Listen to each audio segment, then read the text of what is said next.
Olá, meu querido, minha querida, tudo bem com você? Espero que sim. Você que está ao vivo comigo, já curte a live, já curtiu e compartilha, que é importante. Muitas pessoas me perguntaram sobre a escolha do novo ministro, do futuro ministro da Justiça, Flávio Dino, de Lula, sobre o novo diretor-geral da Polícia Rodoviária Federal. O nome dele é Edmar Camata, não é? Pessoal, ontem mesmo, o próprio novo ministro da Justiça, Flávio Dino, desfez o ato falho. Em conclusão, nós estamos hoje fazendo uma substituição em relação ao anúncio feito ontem. Nós estamos efetuando a substituição da indicação que foi feita para o diretor-geral da Polícia Rodoviária Federal. Nós tivemos uma polêmica nas últimas horas e o entendimento meu e da minha equipe foi que seria mais adequado proceder a essa substituição. Então, a indicação para novo diretor-geral da Polícia Rodoviária Federal é para o policial rodoviário federal Antônio Fernando Oliveira. Esse policial aí, pelo que tudo indica, não gosta de Lula, não gosta do PT, então não tem por que estar junto com o governo do PT. Foi um ato falho de Flávio Dino, tá? Tem que observar melhor quem que escolhe para estar junto na luta, porque você pode estar escolhendo um próprio inimigo para ir ao combate com você. Aí não dá certo. Aí é uma ação suicida. Isso não pode ocorrer. Aumento do salário.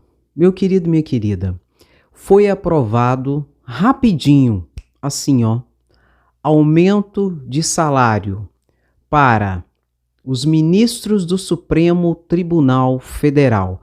O aumento dos ministros do Supremo Tribunal Federal provoca um efeito em cascata, porque o salário dos ministros do Supremo Tribunal Federal é o teto, e ele provoca esse efeito em cascata, havendo consequentemente também o aumento do salário do presidente da República, dos deputados federais, dos senadores e dos ministros de Estado. E houve um aumento ali de 18% do salário de toda essa galera.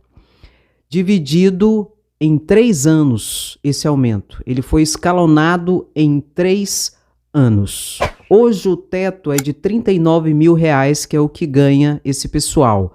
Passará para R$41 mil a partir do dia 1º de abril do ano que vem, para R$44 mil no dia 1º de fevereiro de 2024 e para R$46 mil no dia 1º de fevereiro de 2025.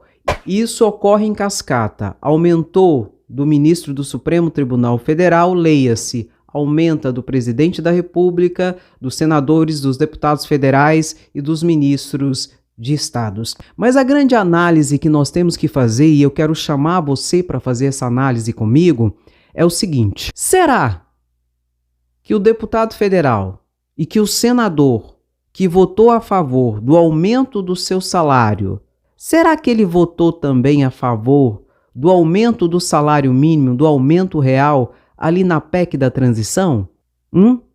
Sabe por que eu digo isso, meu querido, minha querida? Porque muitos senadores e deputados federais, principalmente do PL, da base do governo Bolsonaro, que se manifestaram contra o aumento ali do salário mínimo real na PEC da transição, liberando do teto dos gastos essa despesa, que foram contra, botaram a favor do seu próprio aumento. Contra a aprovação da PEC da transição, foram contundentes.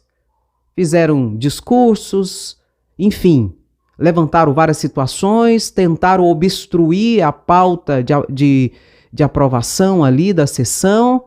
Agora, quando foi para aumentar o próprio salário, foi rapidíssimo. Tanto que eu sei que muitos dos senhores nem sabia que houvera esse aumento. Já foi aprovado o aumento. Aí a gente percebe essa dissonância, tá? E eu vou deixar um link aqui na descrição do vídeo e no primeiro comentário de todos que votaram contra e a favor da PEC da transição. Você vai lá e olhe quem votou contra a PEC da transição. E depois você vai olhar quem votou a favor do aumento do próprio salário. Vocês entendem o cinismo político, o proselitismo político desse pessoal? E dentro desse contexto eu quero dizer uma coisa para você. Foi aprovado ontem e já promulgada ontem a PEC da transição. A PEC da transição, ela autorizou várias situações em relação ao teto dos gastos. Inclusive, essas pessoas que atacaram a aprovação da PEC da transição, dizendo que estava dando um cheque em branco para o governo Lula. É interessante que nunca foi dado, de fato e de verdade, essa autorização para Bolsonaro de furar o teto. Não foi dado, não. Até porque ele nunca pediu. Ele poderia ter feito uma proposta, como Lula fez, e ter pedido essa autorização do Congresso Nacional para furar o teto em determinadas situações tão sérias e tão importantes como a que Lula pediu. Mas Bolsonaro nunca pediu. Mas detalhe, Bolsonaro furou o teto no primeiro ano do seu mandato, no segundo ano do seu mandato, no terceiro ano do seu mandato e no quarto ano do seu mandato, deixando um rombo para o orçamento do ano que vem de 2023. E isso chama-se pedalada fiscal. Você lembra quem caiu por pedalada fiscal, que depois foi comprovado que ela não tinha cometido pedalada fiscal? Dilma. Dilma caiu por pedalada fiscal sem ter cometido pedalada fiscal. Bolsonaro cometeu pedalada fiscal, furou o teto nos 4 anos do seu mandato e não sofreu nenhum impeachment, embora os mais de 150 pedidos de impeachment dele. Tudo por quê, Andréia? Porque ele segurou esses pedidos de impeachment pagando as emendas secretas para os parlamentares, notadamente a Câmara de Deputados Federais, que é quem dá o início a um processo de impeachment ou não. E detalhe, dentro dessa PEC ali da transição, não se iluda, e eu não estou aqui para te iludir. Ela só foi aprovada de forma rápida, assim, não foi porque eles estavam preocupados com o aumento do salário mínimo real para o ano que vem, nem tampouco com os R$600 garantidos do Bolsa Família, quiçá os R$150 para cada filho até 6 anos dessas famílias pobres em situação de pobreza, extrema pobreza. Não foi por isso. Foi porque eles embutiram ali dentro, eles colocaram ali dentro da PEC da transição as emendas secretas. O Supremo Tribunal Federal declarou inconstitucional as emendas secretas, as emendas do relator, por falta de transparência, não se sabia para quem ia, quanto ia e para onde esse dinheiro era destinado. E também pela falta de equidade na sua distribuição. Então o Supremo Tribunal Federal foi e derrubou as emendas secretas. 10. Joia para o Supremo Tribunal Federal. Só que eu falei que eles não ficariam sem esse dinheiro, porque o dinheiro já está reservado para o orçamento do ano que vem, mais de 19 bilhões para essas emendas secretas. O que eles fizeram então? Fizeram um acordão. E por isso aprovaram a PEC da transição do dia para a noite, depois do acordão. Qual acordão, Andréia? Eles pegaram esses 19 bilhões que ia para as emendas secretas que foram declaradas inconstitucionais pelo Supremo Tribunal Federal e jogaram esses valores para as emendas individuais.